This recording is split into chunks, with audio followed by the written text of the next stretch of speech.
Holy crap. What's going on, guys and gals of YouTube? My name is Roundedtiktak, and today we are going to be talking about the Browbeater, the brand new shotgun that was just released with Military 2.0 or the Spy Llama set, whatever you want to call it. But before we get into that, I just want to mention that I am well aware of Thunder Thora's electrified floor perk not working nor fully contained. I cannot confirm if the devs do know, but I know, so you guys can stop telling me every 10 seconds. But if I see the devs or if I talk to them or the community managers, I will definitely pass along the message, but I'm sure if you check on Reddit, I'm positive it's on there. Now, the Spy Llama set that is actually full of Military 2.0 goodies is by no means a sleeper set. And what I mean by that is there's nothing in there that's gonna go, catch you by surprise. There's nothing in there that's gonna be like, oh my God, I didn't really realize how strong that would be. Every single one of these weapons is at least above average, and some of them are even higher than that. However, with that being said, I want to mention all of the upcoming reviews are going to be done a little differently. Every single one of these weapons already has a distant cousin that's already in Save the World, or a close cousin that does almost the same exact thing as the new weapon does.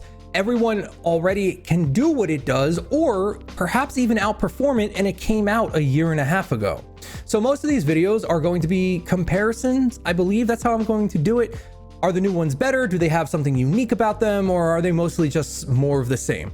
But before we get into any of the breakdowns and the weapons and the comparisons, let's talk about the perks, because there's some new ones that are new, that are different, is what I meant to say. Let's talk about the new perks that came with Military 2.0 or the Spy Llama set, because there's 3 out of the 5 that you can get as 6 perks. 3 of them are brand new.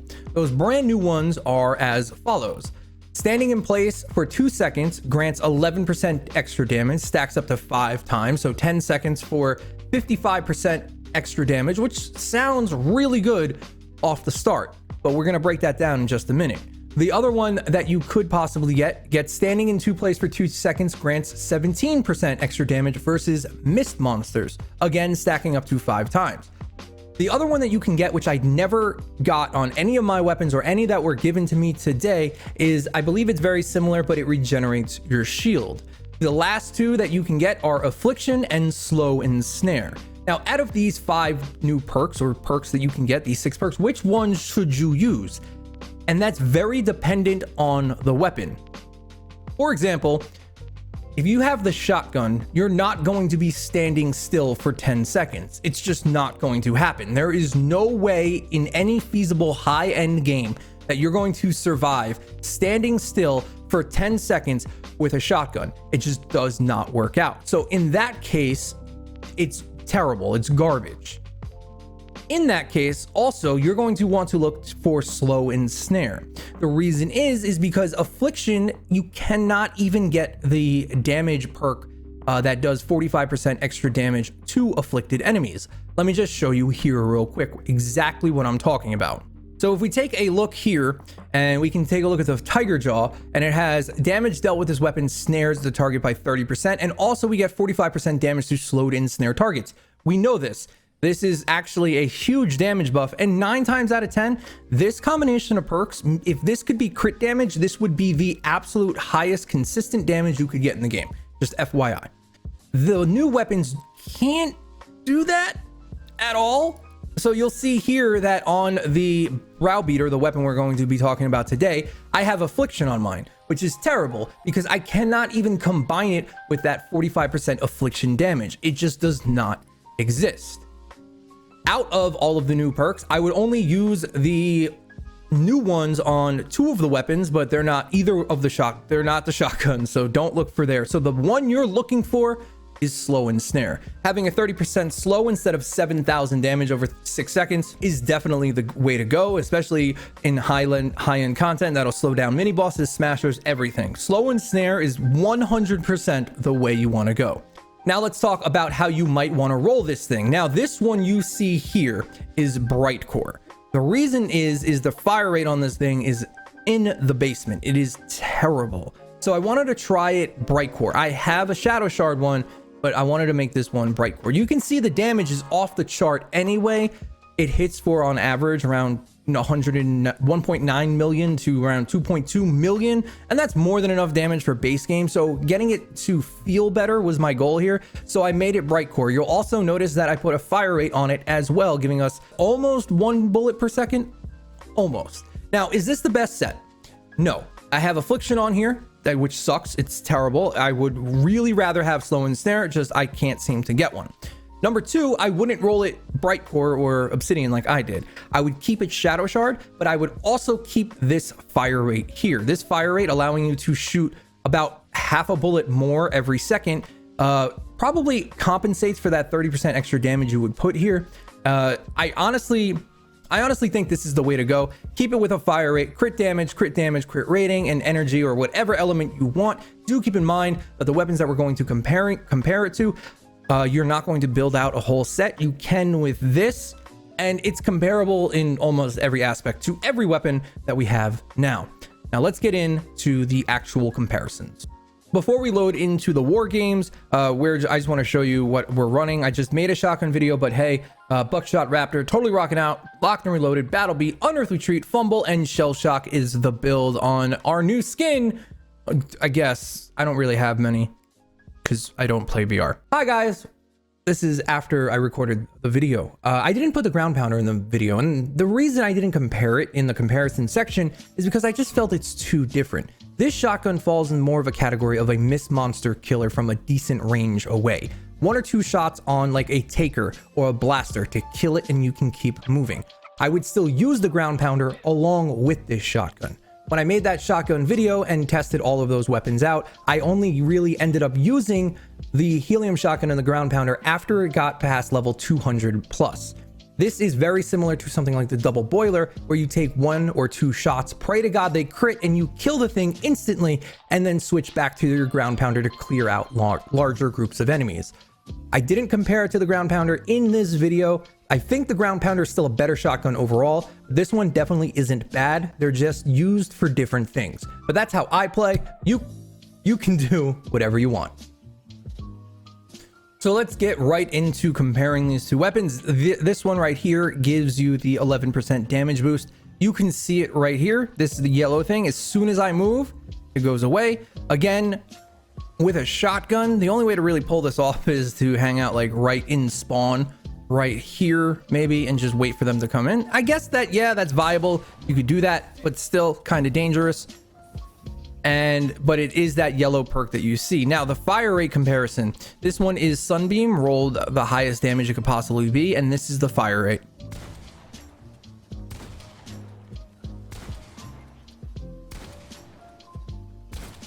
It takes 7.5 seconds to shoot those 5 shots. In comparison, this is the Bright Core one with a fire rate buff perk.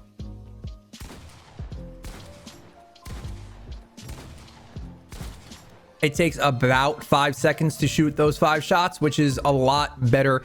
In terms of damage, it's less, yes, but in terms of usability and how it feels, it's much better. 3 weapons we are comparing are the Double Boiler, the Browbeater, and the Starward Squire.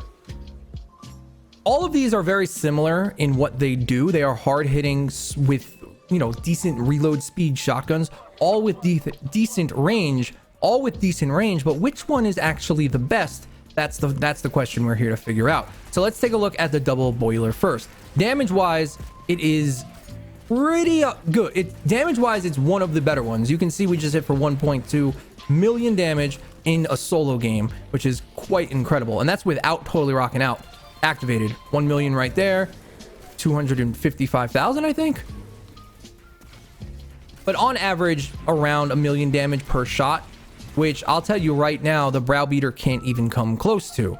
Another thing to notice about the Double Boiler is how tight the spread is. You can see right here, it just absolutely one shot, one targeting, it just destroying these enemies, anything that it actually hits. The Browbeater is a much wider spread, but it's deceptive because even though it does look like it hits multiple targets, it does, but it's only a pellet or 2 that actually hits them, and you lose out on a lot of the bonus damage or extra damage that you would think you'd be getting. Either way, it still is decent in comparison to the double boiler. I think the double boiler is better personally, but if you don't have it, because it's a pretty rare weapon, this is definitely something you could pick up. If you need a miss monster killer, if you like playing shotguns, this does do that job. Another one you can compare it to is the Stalwart Squire. The Stalwart Squire spread and range is definitely bigger and less. You have to be a lot closer to the enemies. But we're gonna, hopefully this mini boss comes in, the modifiers aren't too bad, and we can see exactly what we're gonna be hitting for. So there we go, 943,000. Let's take a look at the break. This is without Totally Rocking Out activated. As you can see, I do not have it on. 202, 177, 989,000. So very, very similar damage numbers. And then let's take a look at Stalwart Squire. I'm not exactly sure what I just hit for, but I'd have to look in the footage to see. Not bad, not bad. We've got another one right here. Very similar. So 886,000, but you get 2 shots back to back. You can shoot the 2 shots of the double boiler faster than you can shoot and reload with any one of these guns, or shoot and next shot with something like the breakbeat. Let's try Totally Rocking Out with the brow. If you get those crits, you can see it absolutely shreds these enemies. Again, this is 121 and I am solo, so I am not getting any kind of benefit from a team or anything like that. We have another mist pod coming in, and I want to show you guys one more thing before we wrap this up. Something you can do if you really want to, since this is kind of a single target weapon, is you can do something like this. If you're playing endurance or you have a really, really tough mini boss to kill and you really want to get kind of crazy with it, just equip 3 of them. Once the mini boss spawns, you'll see exactly what we're going to do. Some of you might already know.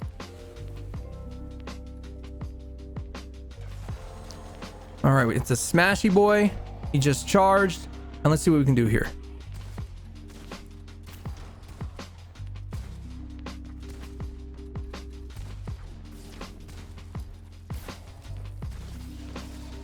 I mean, I didn't do that very well because I never do that, so I didn't really know how to do it, but you can do things along those lines and just take down smasher mini bosses in seconds all by yourself. So it's definitely, it has its uses. It's not bad by any means. Just personally, I think it's slightly worse than the double boiler. So the last thing we did was we brought it into endurance. We went up to like 174, 180 or so, and it performed very, very well, hitting for 1.8 million to 2 million damage on average with battle beat and a full party and the proper build.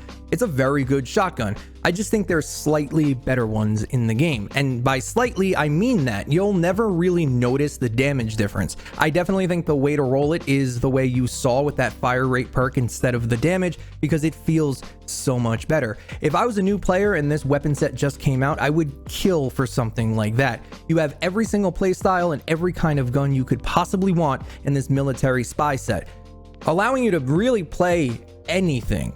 But that's really it, guys. That is the brow beater. Let me know what you guys think down in the comments below. I'd love to hear your thoughts. If you guys want to check us out live at twitch.tv/roundedtiktak, we would love to have you. And if you want to support the channel in any way, you can always use creator code OOTIKTAKOO. Thank you guys so much for watching. I will see you on the next one. Let me know what you think about the update and the brow beater down in the comments below. See you guys on the next one. Tiktak out.